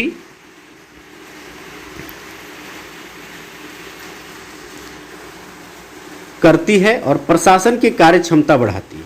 ठीक है। प्राथमिक शिक्षा में सार्वजनिक पहुंच, धारण और गुणवत्ता प्रदान करने का प्रावधान किया गया है और इस मामले में लड़कियों पर विशेष जोर दिया गया है कि प्राथमिक शिक्षा में जो है सबको प्राथमिक शिक्षा मिले, सबके अंदर गुणवत्ता आए, है ना। और साथ ही जो है इस पर जो है लड़कियों पर विशेष ध्यान दिया गया है। प्रत्येक जिले में नवोदय विद्यालय जैसे नीचे है प्रति निर्धारक विद्यालयों की स्थापना की गई। नवोदय विद्यालय में अच्छी शिक्षा मिलती है, तो इस तरह से जो है प्रत्येक जिले में नवोदय विद्यालय की स्थापना की गई है और लड़कियों पर विशेष ध्यान दिया गया है। बड़ी संख्या में हाई स्कूल के विद्यार्थियों को ज्ञान और कौशल से संबंधित व्यवसाय उपलब्ध कराने के लिए व्यावसायिक शाखाएं विकसित की गई है कि जो भी हाई स्कूल के विद्यार्थी हैं उनके अंदर ज्ञान और कौशल आए तो फिर उनको बिजनेस जो है बिजनेस से संबंधित एजुकेशन भी दिया जाए, तो व्यावसायिक शाखाएं विकसित की गई हैं। शिक्षा पर योजना परिव्यय पहली पंचवर्षीय योजना के 151 करोड़ रुपए से बढ़कर 11वीं पंचवर्षीय योजना में 3766.90 करोड़ हो गई। यानी पहली पंचवर्षीय योजना में शिक्षा पर जो खर्च निर्धारित किया गया था वो 151 करोड़ था, लेकिन 11वीं पंचवर्षीय योजना में कितना हो गया तो 3766.90 करोड़। ये डाटा भी आपको याद होना चाहिए। तो ये क्या हो रहा है कि सरकार का जो है शिक्षा पर व्यय उस सरकार बढ़ा रही है, भले अन्य देशों से विकसित देशों से कम है फिर भी जो है ऐसा बढ़ रहा है। सकल घरेलू उत्पाद है ना, सकल घरेलू उत्पाद जिसको जीडीपी कहते हैं, ग्रॉस डोमेस्टिक प्रोडक्ट कहते हैं, के प्रतिशत के रूप में शिक्षा पर व्यय जो है 1951-52 के 0.64% से बढ़कर 2015-16 में 3% हो गया है ना। बजटीय अनुमान है कि भाई 15-16 में 3% हो गया है। तो जीडीपी एक्चुअली है क्या? जीडीपी से जो है देखिए किसी भी देश के एक साल में उत्पादित जो है सभी सामान और सेवाओं के जो कुल जो वैल्यू है ना, एक साल में 1 ईयर में इसको कैलकुलेट किया जाता है कि किसी भी देश में जो सामान है और सेवाओं में जो कुल उसका वैल्यू है उसी को जीडीपी कहते हैं। जीडीपी को लेकर जो है एक अर्थशास्त्री हैं जिनका नाम सुशांत हेगड़े है। सुशांत हेगड़े, उनका नाम क्या है? सुशांत हेगड़े। सुशांत हेगड़े साहब जीडीपी को जो है ठीक वैसे ही समझते हैं, वैसे ही कहते हैं जैसे कि छात्र का, किसी भी विद्यार्थी का जो मार्कशीट होता है उस मार्कशीट में उसका अच्छा नंबर है, यानी जीडीपी बढ़ते क्रम में, तो कहा जाएगा कि हाँ देश जो है आर्थिक रूप से उन्नति में है, प्रोग्रेस में है। अपने भारत देश में जो है जीडीपी का मापन कौन करता है? तो भारत देश में सांख्यिकी और कार्यक्रम कार्यान्वयन जो मंत्रालय है भारत सरकार का, वह जो है जीडीपी का मापन करता है ना। ये बात याद रखना है। जीडीपी के प्रकार को लेकर भी आप जानेंगे कि जीडीपी जो है वो 2 प्रकार से जो मिलेगा, नॉमिनल जीडीपी होता है, वास्तविक जीडीपी होता है। तो जीडीपी के बारे में तमाम तरह की चीज़ों को आप पढ़ेंगे या पढ़ेंगे आगे, ठीक है। सकल घरेलू उत्पाद जीडीपी तो इतना 3% हो गया है। इसके बाद केंद्रीय एवं राज्य सरकार के दस्तावेज भारतीय रिजर्व बैंक के द्वारा या बजटीय अनुमान 2017-18 में घटकर 2.7% रह गया है, यानी वहां पे घट गया, बहुत कम, 3 के ही आसपास है लेकिन घट गया। इससे साक्षरता दर 1951 के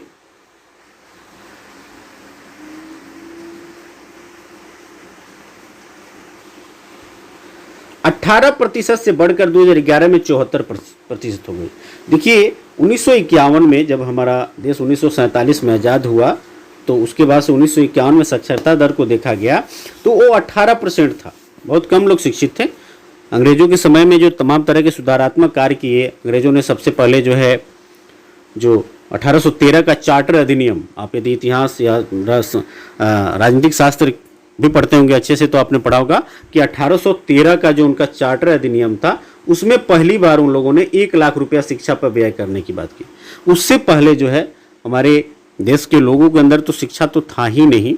मनुस्मृति एक बहुत बड़ा कलंक है जिसको आप पढ़ेंगे तो अवगत हो जाएगा। चूंकि मनुस्मृति का मैं इसलिए बार बार नाम लेता हूँ, अभी वर्तमान भारतीय संविधान जिस तरह से आपके देश में नियमों का, कानूनों का निर्धारण करता है, उससे आपका देश चलता है, वैसे ही पहले मनुस्मृति के हिसाब से जो है चलता था, है ना। तो उन्होंने पहली बार 1 लाख रुपया जो है 1813 के चार्टर अधिनियम में किया। खैर अंग्रेजों ने भी उतना ज़्यादा जो है एजुकेशन को बढ़ा नहीं पाए, उस समय मात्र 18% लोग ही शिक्षित थे। वो जो है 2011 में जो जनगणना हुई कितना हो गया? 74% हो गया, ठीक है। यहाँ पे ब्रेक, इसको रोकते हैं थोड़े, तक आते हैं ऊपर कुछ चीज़ें छूट रही हैं हम लोग से, जैसे ये डायग्राम है, ये चीज़ें हैं।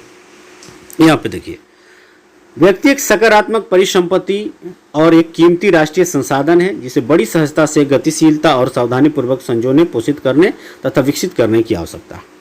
प्रत्येक देश के जो लोग हैं, जो भी सरकार है देश की, यदि वो व्यक्ति को का वैल्यू करने लगे, उसको संजोने लगे, उसको संभालने लगे, तो फिर जरूर देश आगे बढ़ेगा। प्रत्येक व्यक्ति का विकास समस्याओं और आवश्यकताओं की एक भिन्न श्रृंखला है। एक जटिल और गतिशील विकास प्रक्रिया में शिक्षा भी उत्प्रेरक भूमिका को बहुत सावधानी से तैयार करना चाहिए, है ना। शिक्षा की जो उत्प्रेरक भूमिका है और बड़ी संवेदनशीलता के साथ क्रियान्वित करना चाहिए। ये राष्ट्रीय शिक्षा नीति 1986 के में बातें कही गई हैं। उसके बाद से देखिएगा यहाँ पे भारत में साक्षरता दर का एक आलेख है, जो यहाँ देखिएगा, ये जो आपको ब्लू है वो व्यक्ति, ये पुरुष को रेड, और जो आपको ये जो सुगापंखी कलर का है वो महिलाओं का साक्षरता दिखा रहे। देख रहे हैं महिलाओं की साक्षरता जो है बढ़ तो रही है, लेकिन पहले बहुत कम रही है ना। तो इस तरह से इसको देख सकते हैं आप। फिर जो है ये इसी डायग्राम पे आधारित ये चर्चा है, इसको आप देख लेंगे। ये क्रियाकलाप है, क्रियाकलाप भी आप कर लेंगे। तो आइए यहाँ शुरू करते हैं। फिर क्या था कि साक्षरता प्रत्येक नागरिक का न केवल अधिकार है, बल्कि यह नागरिकों द्वारा अपने कर्तव्यों का ठीक प्रकार से पालन करने तथा अपने अधिकारों का ठीक प्रकार से लाभ उठाने के लिए अनिवार्य भी है। व्यक्ति का तो अधिकार है ही शिक्षित होना, उसके साथ यदि अच्छा नागरिक यदि बनाना है हमें किसी को, जो कि अपने कर्तव्यों को समझ सके, अपने अधिकारों को समझ सकते, तो उसके लिए उसको शिक्षित करना बहुत जरूरी है। शिक्षित नहीं करेंगे तो फिर अपने कर्तव्यों का वो नहीं समझ पाएगा। भारतीय संविधान का जो आर्टिकल, जो अनुच्छेद 51 का जो क है ना, उसमें जो है मौलिक कर्तव्य दिए गए, लगभग इसमें 11 मौलिक कर्तव्य हैं। तो मौलिक कर्तव्य को भी व्यक्ति नहीं समझता भारत में रहने वाला, कि क्या क्या मौलिक कर्तव्य हमें मिले हैं। एज अ इंडियन, भारतीय होने के नाते हमें क्या क्या काम करने चाहिए। तो वो देश के लिए अच्छा नागरिक भी नहीं बन सकता है यदि वो शिक्षित न हो, ठीक है। तथापि जनसंख्या के विभिन्न भागों के बीच व्यापक अंतर पाया जाता है। महिलाओं की अपेक्षा पुरुषों में साक्षरता दर करीब जो है 16.6% अधिक है, यानी महिलाओं से 16.6% अधिक पुरुष शिक्षित हैं। ग्रामीण क्षेत्रों की अपेक्षा नगरीय क्षेत्रों में साक्षरता दर करीब 16% अधिक है। गाँव में लोग जो कम शिक्षित हैं और शहरों में ज़्यादा शिक्षित हैं, 16% लोग अधिक शिक्षित हैं। वर्ष 2011 केरल के कुछ जिलों में साक्षरता 94% है, जबकि बिहार में 62% ही है, जो सबसे कम है, और केरल की साक्षरता सबसे अधिक है देश में बात किया जाए तो इस तरह से जो है अलग अलग क्षेत्रों में या लिंग के आधार पर भी दिखाई देता है। बहुत सारे घरों में जो है आज भी इस तरह की अवधारणा है कि महिलाओं को पढ़ा लिखा कर क्या किया जाएगा, चूल्हा चौका ही तो उनको करना है। इस तरह की अवधारणाएं बनी रही।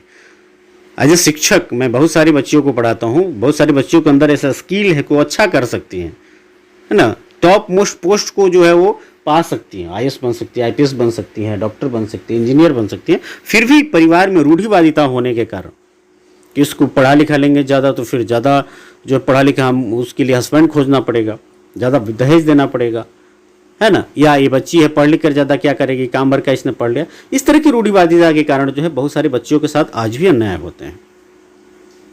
इस तरह की अवधारणाएं हैं।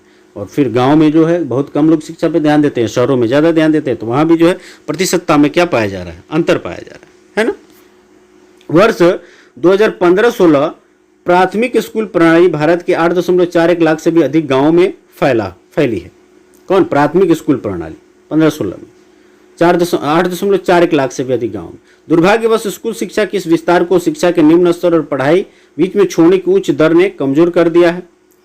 बहुत कम ही पढ़ाई करते हैं और बीच में पढ़ाई छोड़ देते हैं। 6 से 14 आयु वर्ग के सभी स्कूली बच्चों को वर्ष 2010 तक प्राथमिक शिक्षा प्रदान करने की दिशा में सर्व शिक्षा अभियान एक महत्वपूर्ण कदम है। आपको पता होना चाहिए सर्व शिक्षा अभियान 2001 में जो भारत सरकार है उस समय जो है अटल बिहारी वाजपेयी प्रधानमंत्री थे, उनके द्वारा जो है इसकी शुरुआत किया गया है। तो इसमें जो है क्या किया गया, क्या प्रावधान किए गए कि मुफ्त में अनिवार्य शिक्षा का प्रावधान किया जाए किसके लिए? 6 से 11 वर्ष के बच्चों के लिए, है ना। और इसका एक नारा आपको याद होगा, ये जो आपके स्क्रीन पे एक फोटो भी दिखाई दे रहा होगा, नारा इसका याद होगा क्या?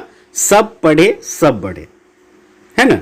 पेंसिल पे जो है 2 बच्चे बैठे रहते हैं और सब पढ़े सब बढ़े का नारा जो है जो आपके स्क्रीन पे दिखाई दे रहा होगा। तो ये सर्व शिक्षा अभियान जो है सबके लिए शिक्षा से संबंधित है। और 46वां संविधान संशोधन भी किया गया और उसके द्वारा जो है 6 से 14 वर्ष के बच्चों के लिए जो अनिवार्य उन्मुख शिक्षा का प्रावधान किया गया। इस तरह के काम किए गए।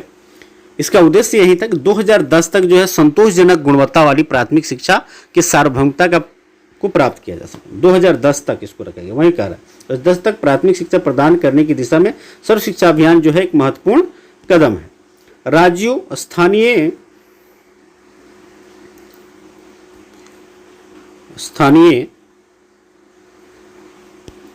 सरकारों और प्राथमिक शिक्षा सार्वभौमिक लक्ष्य को प्राप्त करने के लिए समुदाय की सहभागिता के साथ केंद्रीय सरकार की यह एक समयबद्ध पहल है। इसके साथ ही प्राथमिक शिक्षा में नामांकन बढ़ाने के लिए सेतु पाठ्यक्रम और स्कूल लॉटो शिविर प्रारंभ किया गया है ना, कि प्राथमिक शिक्षा में नामांकन ज़्यादा से ज़्यादा हो, इसके लिए सेतु पाठ्यक्रम लाया गया, स्कूल लॉटो शिविर लगाया गया। कक्षा में बच्चों की उपस्थिति को बढ़ावा देने, बच्चों के धारण और उनकी पोषण स्थिति में सुधार के लिए दोपहर के भोजन की योजना भी बनाई गई। मिड डे मील, MDM का नाम सुने हैं ना, दोपहर के भोजन को क्रियान्वित किया गया, ताकि बच्चों को जो है, बच्चे चूँकि पुअर फैमिली के बच्चे आ नहीं पाते थे, है ना, पेट में अनाज ही नहीं रहेगा तो फिर कैसे पढ़ेंगे। तो विद्यालय में जो है भोजन के लालच से भी गए, वहाँ पहुँचे, और उसके बाद से जो है वहाँ जो है पौष्टिक भोजन भी उनको मिलना शुरू हुआ, जिससे जो है उनको किसी प्रकार की बीमारियाँ न हो। ये बात अलग है कि लोगों ने जो है मानवता को भी तारमतार करने का काम किया, तमाम तरह के जो है बच्चों के जो भोजन जो है वहाँ से भी गमन किया गया। बच्चों को जो पौष्टिकता नहीं मिल पाती है समय से, जो है या उचित जो है आहार नहीं मिल पाता है, ताकि उनके स्वास्थ्य में सुधार हो सके। एक तरह से वो देशद्रोही का, मानवद्रोही का काम करते हैं लोग, जो कि बच्चों के आहार को छीनने का काम करते हैं, उससे गमन करते हैं। पता नहीं उनके दिमाग में कौन सा गंदगी भरा हुआ है, किस सोच के वे लोग हैं। इस तरह के भी बहुत सारे जगहों पे बहुत सारे ऐसे विद्यालय हैं जहाँ के बहुत सारे ऐसे व्यवस्थापक या प्रधानाचार्य हैं जो अच्छा सुविधा भी देते हैं बच्चों को, है ना। तो इस तरह के प्रयास किए गए सरकार के लिए, MDM के प्रयास किए गए, मिड डे मील का प्रयास किया गया, ताकि इस भोजन के बहाने बच्चे आएँ भी जो गरीब तबके के बच्चे हैं, और साथ ही जो है यदि पौष्टिक आहार नहीं मिल पाता है तो उनको मिल भी जाए। क्रियान्वित की जा रही है इन नीतियों में भारत में शिक्षित लोगों की संख्या में वृद्धि हो सकती है, ऐसा प्रयास है। 12वीं योजना में उच्च शिक्षा में 18 से 33 आयु वर्ग के नामांकन में 25.2% तक की वृद्धि 2017-18 में एवं 30% 2020-21 तक करने का प्रयास किया गया। 12वीं योजना में जो उच्च शिक्षा के लिए भी ऐसा हुआ है कि 18 से 30 आयु तक के बच्चों में नामांकन में 25.2% वृद्धि किया जाए, और 17-18 में जो है आपको ये 2017 और 2018 में 30% तक 2017-18 में एवं 30% तक वृद्धि 2020-21 तक करने का प्रयास किया जाए। यह जो है विश्व औसतन 26% में से मिलती जुलती है। विश्व का जो है ऑन एवरेज है वो 26% है, तो इसे मिलता जुलता बनाया गया। यह रणनीति पहुंच में वृद्धि, गुणवत्ता, राज्यों के लिए विशेष पाठ्यक्रम में परिवर्तन को स्वीकार करना, व्यवसायीकरण तथा सूचना प्रौद्योगिकी के उपयोग का जाल बिछाने पर केंद्रित है ना, कि भाई यह जो रणनीति है, जो हमारा प्लान है कि भाई 2020-21 में 30% तक जो है उच्च शिक्षा बच्चों को दिया जाए, 30% तक के बच्चों को इस तरह के दिया जाए, तो ये परिवर्तन जो है पाठ्यक्रम में परिवर्तन को इसमें स्वीकार करना पड़ेगा, व्यवसायीकरण करना पड़ेगा एजुकेशन का, सूचना प्रौद्योगिकी उपयोग का जाल बिछाना पड़ेगा, तब संभव है। योजना दूरस्थ शिक्षा, औपचारिक, अनौपचारिक, दूरस्थ तथा संचार प्रौद्योगिकी शिक्षा देने वाले शिक्षण संस्थाओं के अभिसरण पर भी केंद्रित है।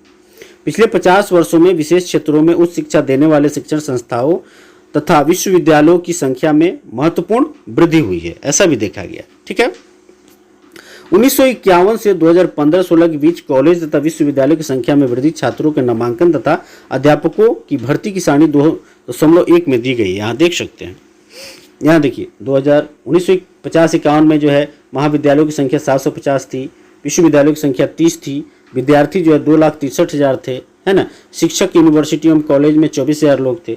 1990-91 में 7,346, बहुत ज़्यादा बदलाव हुए, है ना, इतने सालों में 50 से 90 लगभग 40 साल ना।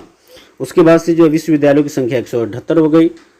विद्यार्थियों की बात की जाए तो 49,25,000 हो गए।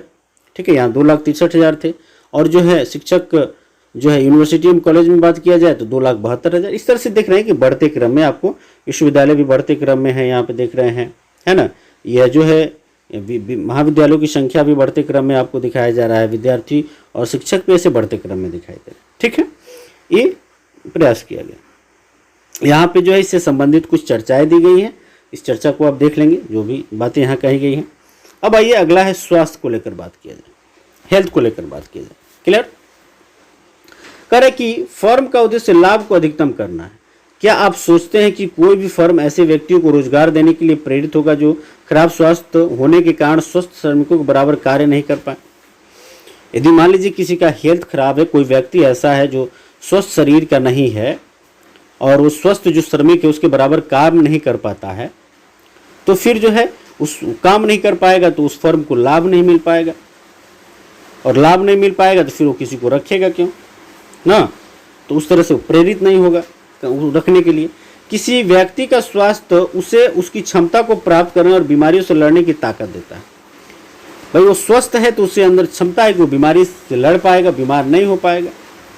ठीक है, ऐसा कोई भी अस्वस्थ स्त्री या पुरुष संगठन के समग्र विकास में अपने योगदान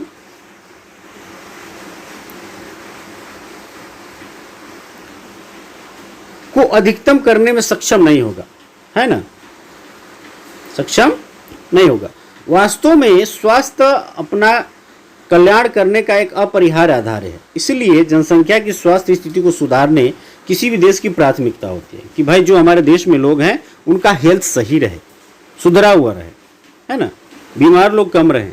हमारी राष्ट्रीय नीति का लक्ष्य भी जनसंख्या के अल्प सुविधा प्राप्त लोगों पर विशेष ध्यान देते हुए स्वास्थ्य सेवाओं, परिवार कल्याण और पौष्टिक सेवा तक इनकी पहुंच को बेहतर बनाना है। पिछले 5 दशकों में भारत ने सरकारी और निजी क्षेत्रों में प्राथमिक, द्वितीयक और तृतीयक सेवाओं के लिए अपेक्षित एक विस्तृत स्वास्थ्य आधारित संरचना और जनशक्ति का निर्माण किया। ठीक है, तो प्रयास चल रहे हैं कि लोग ज्यादा से ज्यादा क्या हो, स्वस्थ हो। इन उपायों को अपनाने से जीवन प्रत्याशा बढ़कर जो है वर्ष 2014 में 68.3 वर्ष अधिक हो गई, जो कि कम थी। अब जो है जीवन जो प्रत्याशा है, मैंने बताया आपको जीवन प्रत्याशा के बारे में कि जीवन प्रत्याशा क्या होता है। जीवन जन्म के समय जो संभावित आयु है, जो एक है कि भाई ऑन एवरेज व्यक्ति कितना दिनों तक जिएगा, वही जीवन प्रत्याशा है। तो 2014 में 68.3 वर्ष हो गई है। भाई ऑन एवरेज जो है 68 साल लोग भारत में जी सकते हैं, इस तरह की बात रखी गई है। वैसे तो विदेशों में और ज़्यादा है, जो विकसित देश हैं जिसमें जापान सबसे अव्वल दर्जे पर है ना। तो ये हो गया है। शिशु मृत्यु दर 1951 के 147 से घटकर 2016 में 34 पर आ गई है। 1951 में जो है 147 मृत्यु दर था, शिशु मृत्यु दर था 1000 में 147, अब जो है 34 पे आ गई है। इसी अवधि में अघोषित जन्म दर गिरकर जो है 20.4 और मृत्यु दर 6.4 पर आ गई है।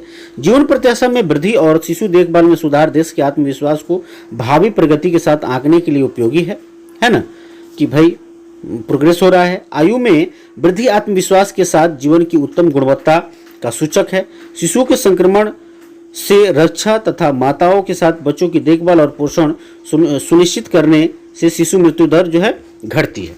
यदि माता को पोषण दिया जाए, उसको जो है पोषण मिलते रहे ना, शिशुओं को भी संक्रमण से बचा लिया जाए, तो फिर जो है बच्चों का अच्छे देखभाल हो सके, तो फिर शिशु मृत्यु दर क्या हो जाता है, घटता है। ठीक है, इसका जो स्रोत है आर्थिक सर्वेक्षण भाग 2 2017-18 से यहाँ पे देखिए स्वास्थ्य केंद्र है। स्वास्थ्य की जांच करने के लिए एक पंक्ति में खड़े हुए बच्चे हैं, स्वास्थ्य केंद्र जांच हो रहा है इनका, है ना। डॉक्टर हैं, नर्स हैं, तो ये लोग जांच कर रहे हैं। यहाँ पे जो है चर्चा कुछ संबंधी बातें हैं कि 1951 से 2015 तक अस्पतालों की संख्या में कितनी प्रतिशत की वृद्धि हुई है, 1951 से 2015 तक डॉक्टरों और नर्सों में कितने प्रतिशत की वृद्धि हुई, ये तमाम तरह की चीज़ें हैं, आप इसको देख लेंगे। यहाँ पे देखिए कुछ दिया हुआ है। शिशु मृत्यु दर से अभिप्राय 1 वर्ष से कम आयु के शिशु की मृत्यु से है। 1 वर्ष से कम आयु में कितने शिशु मरे। जन्म दर से अभिप्राय एक विशेष अवधि में प्रति 1000 व्यक्तियों के पिछले जन्म लेने वाले शिशुओं की संख्या से, माने प्रति 1000 व्यक्तियों के पीछे जन्म लेने वाले शिशुओं की संख्या से। मृत्यु दर से अभिप्राय जो एक विशेष अवधि में प्रति 1000 व्यक्तियों के पीछे मरने वालों की संख्या से है। ठीक है, जन्म दर और शिशु दर यहाँ पे है। उसके बाद से जो है ये एक सारणी दी गई है संबंधित वर्षों की स्वास्थ्य आधारित संरचना। यहाँ पे 2013, 14, 15, 16, 17 का उपकेंद्र प्राथमिक स्वास्थ्य केंद्र, सामुदायिक स्वास्थ्य केंद्र 1,81,139, फिर 2014 में इतना है। औषधालय तथा अस्पताल बिस्तर सरकारी जो है भारतीय चिकित्सा परिषद में पंजीकृत डॉक्टरों की संख्या जो है कैसे ये वृद्धि कर रही है, इस तरह की चीज़ें ये दी गई है। ठीक है, उसके बाद से जो है यहाँ पे देखिए क्या लिख रहा है, ANM है ना, auxiliary nurse hydrides, RN and RM registered nurses and registered यहाँ पे RM का है रजिस्टर्ड मिडवाइफ्स, RN का मतलब है रजिस्टर्ड नर्सेज, ANM का मतलब है ऑक्सिलरी नर्स हाइडाइट्स, है ना। उसके बाद से जो है LHV लेडी हेल्थ विजिटर्स, ये फुल फॉर्म आपको भी दिखाई दे रहे हैं, ये इनके बारे में है, ये यहाँ पे स्रोत कुछ दिया हुआ है, इसको देख लेंगे आप।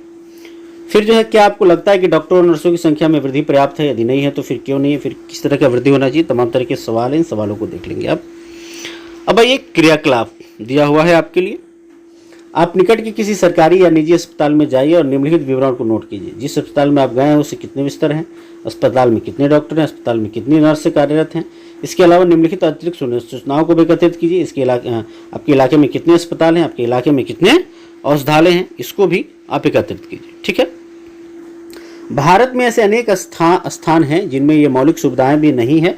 भारत में कुल 381 मेडिकल कॉलेज और 301 डेंटल कॉलेज है। केवल 4 राज्य जैसे आंध्र प्रदेश, कर्नाटक, महाराष्ट्र और तमिलनाडु में कुल राज्यों में अधिक मेडिकल है ना, यहाँ पे ज़्यादा मेडिकल हैं। ये 4 राज्यों में कौन कौन से? आंध्र प्रदेश है, कर्नाटक, महाराष्ट्र और तमिलनाडु। अन्य राज्यों से अधिक मेडिकल हैं। और भारत में जो है कुल 381 मेडिकल कॉलेज है और 301 जो है डेंटल कॉलेज है, ऐसा। अब आइए बेरोजगारी को देखा जाए। बेरोजगारी, अनएम्प्लॉयमेंट। करे कि सकल की मां शीला अपने घरेलू कामकाज और बच्चों की देखभाल तथा खेती के काम में अपनी पति बूटा की मदद करती थी। शकल का भाई जीतू और बहन सीतू अपना समय खेलने और घूमने फिरने में गुजारते थे। क्या आप शीला या जीतू या सीतू को बेरोजगार कह सकते हैं? यदि नहीं तो क्यों? भाई वो छोटे हैं, वो बेरोजगार हैं कि नहीं है? आप बताइए क्यों नहीं है? बेरोजगारी उस समय विद्यमान कही जाती है जब प्रचलित मजदूरी की दर पर काम करने के लिए इच्छुक लोग रोजगार नहीं पा सके, है ना, कि जो भी मजदूरी है उस हिसाब पे हमको रोजगार नहीं मिल पा रहा है, तो फिर बेरोजगारी है। शीला की रुचि अपने घर के काम बाहर काम करने में नहीं है। जीतू और सीतू बहुत छोटे हैं और उनकी गिनती श्रम शक्ति की जनसंख्या में नहीं हो सकती है और न ही जीतू, सीतू और शीला को बेरोजगार कहा जा सकता है। इन लोगों को बेरोजगार नहीं कहा जाएगा, लेकिन जो लोग काम करने लायक हैं उनको उनके दहाड़े के हिसाब से काम ना मिले तो फिर वो लोग बेरोजगार कहे जाएंगे। श्रम बाल जनसंख्या में वे लोग शामिल किए जाते हैं जिनकी उम्र 15 वर्ष से 59 वर्ष के बीच है। 15 से 59 के बीच वाले काम इसमें शामिल किए जाते हैं। किसमें? श्रम बाल जनसंख्या में। सकल के भाई और बहन इस आयु वर्ग में नहीं आते हैं, इसीलिए जो है उन्हें बेरोजगार नहीं कहा जा सकता। चूंकि छोटे हैं तो उनको बेरोजगार नहीं कह सकते। सकल की मां शीला परिवार के लिए काम करती है। वह अपने घर से बाहर जाकर पारिश्रमिक के लिए काम करने के लिए इच्छुक नहीं है। उसे भी बेरोजगार नहीं कहा जा सकता है क्योंकि वो घर के लिए ही काम करती। सकल के दादा दादी और नाना नानी जिनका यद्यपि इस कहानी में वर्णन नहीं है, उन्हें भी बेरोजगार नहीं कहा जा सकता है। क्यों? क्योंकि वे लोग जो है बुजुर्ग हो चुके हैं, वे काम करने के लायक नहीं हो चुके, रह चुके हैं।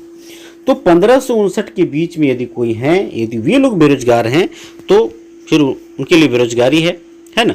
बाकी जो बच्चे हैं, जो बुजुर्ग हैं, उनके लिए नहीं। भारत में संदर्भ एवं ग्रामीण और नगरीय क्षेत्रों में बेरोजगारी है। कि भारत के संदर्भ में बात किया जाए तो गांव में और नगर में दोनों जगह पे बेरोजगारी है। तथापि ग्रामीण और नगरीय क्षेत्रों में बेरोजगारी की प्रकृति में अंतर है।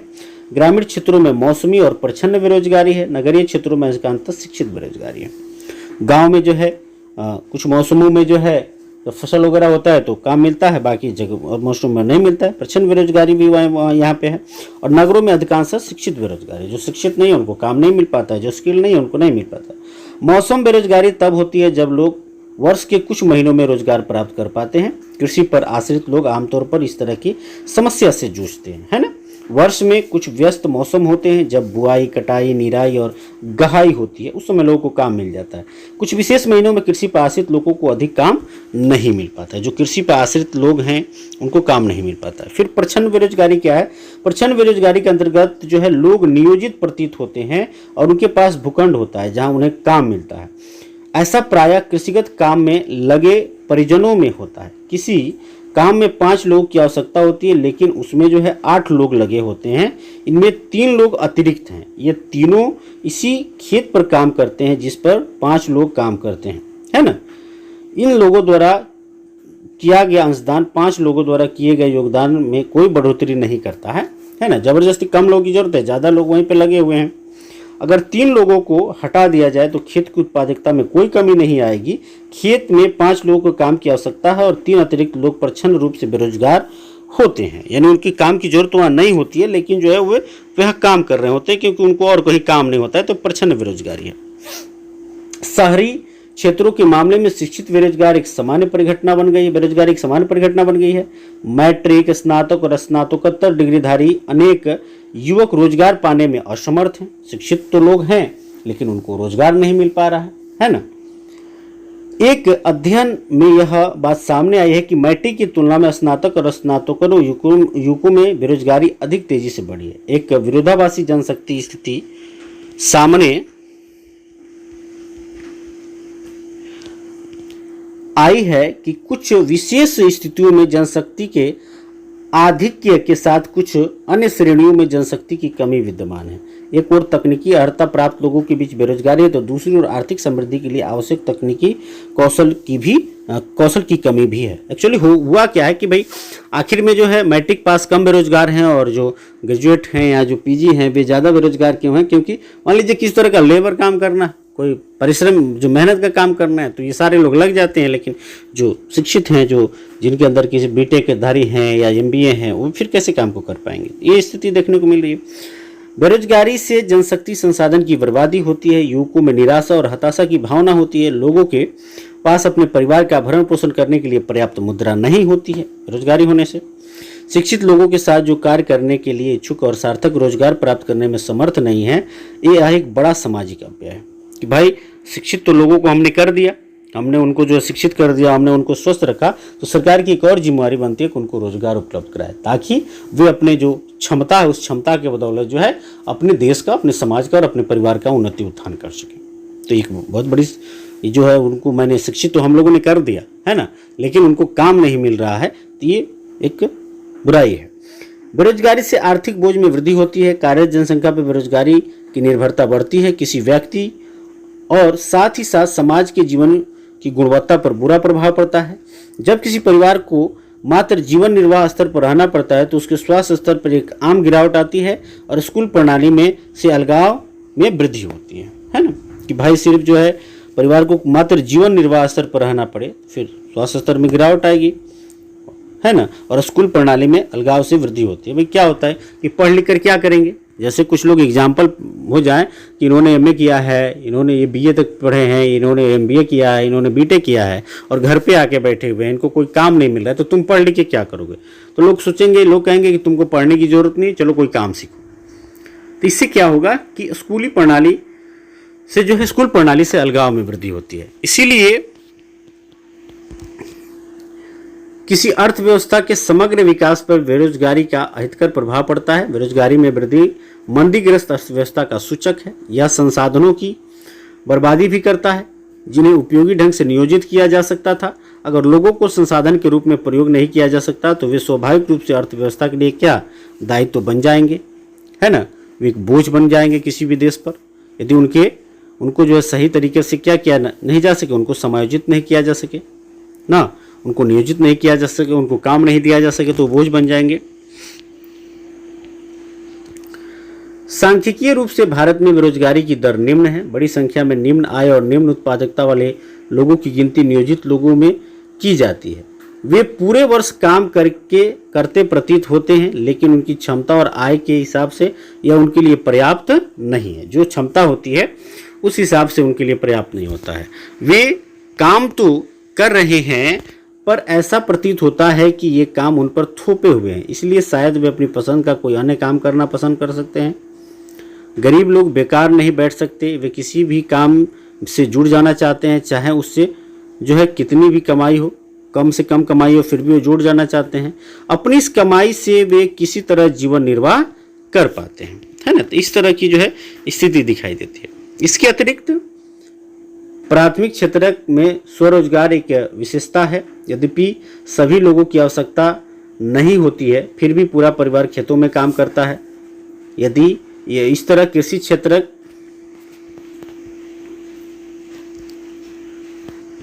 में जो है प्रच्छन्न बेरोजगारी होती है। मान लीजिए कि 5 कट्ठा या 10 कट्ठा या 1 बीघा जो भी है उतना ज़मीन है या हेक्टेयर में जो भी कहें आप ज़मीन है और सबकी ज़रूरत नहीं है, फिर भी पूरे लोग जो है चूँकि खाली पड़े हैं, बेरोजगार हैं, तो सभी वहाँ काम करते हैं, तो वहाँ भी प्रचंड बेरोजगारी दिखाई देती है। एक फ़ोटो था यहाँ पे, देख सकते हैं ये क्या है। कह रहा है कि क्या आपको स्मरण है कि जब आपने अपने जूते या चप्पल ठीक कराए थे तो कितना भुगतान किया था, है ना। ये मोची को दिखाया हुआ है यहाँ पे। चलिए आइए, फिर कह रहा है क्या, लेकिन जो भी उत्पादन होता है उसमें पूरे परिवार की हिस्सेदारी होती है। खेत के काम में साझेदारी और उत्पादित फसल में हिस्सेदारी की धारणा ग्रामीण क्षेत्रों में बेरोजगारी की कठिनाई में कमी लाती है, ठीक है। लेकिन इससे परिवार की गरीबी कम नहीं होती है और प्रत्येक परिवार में अधिशेष श्रमिक रोजगार की तलाश में गांवों से जो है शहरों की ओर क्या करते हैं, लोग प्रवास करते हैं, जाते हैं शहरों में काम की तलाश करते हैं। आइए उपयुक्त तीनों क्षेत्रों में रोजगार के परिदृश्य की चर्चा करें। कृषि का सबसे अधिक अधिशोषण करने वाला अर्थव्यवस्था का क्षेत्र जो है कृषि है। कृषि का सबसे अधिक अधिशोषण करने वाला अर्थव्यवस्था का जो क्षेत्र है वो कौन सा, कृषि है।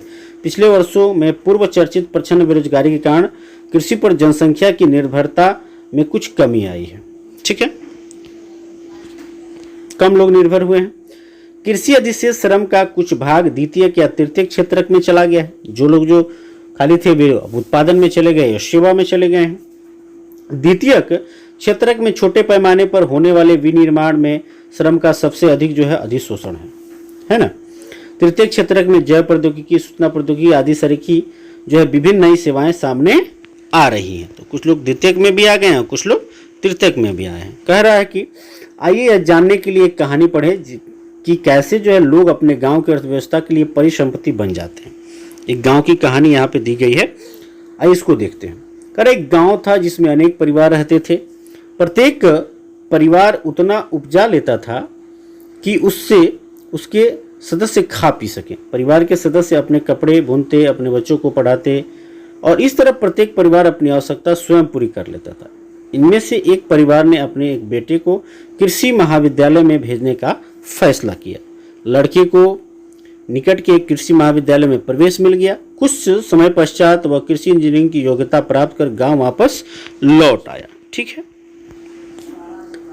वह इतना सृजनात्मक निकला कि उसने एक उन्नत किस्म के हल का नमूना तैयार किया जिससे गेहूं की उपज में वृद्धि हो गई। इस तरह गांव में एग्रो इंजीनियरिंग का एक नया काम सृजित हुआ और वहीं उसकी पूर्ति हुई। गांव के उस परिवार ने अपनी अधिशेष फसल निकट के गांव में बेच दी। उन्हें इससे अच्छा लाभ हुआ। जो बचा हुआ था, खाने के अलावा जो बचा वो फसल था, उसको उन्होंने बेच दिया, जिससे उन्हें जो है आपस में बांट लिया। इस सफलता से प्रेरित होकर कुछ समय पश्चात गांव के सभी परिवारों ने एक बैठक की, है ना। वे अपने बच्चों के लिए भी बेहतर भविष्य चाह रहे थे। उन्होंने पंचायत से गांव में एक स्कूल खोलने का अनुरोध किया कि भाई गांव में एक विद्यालय खोला जाए।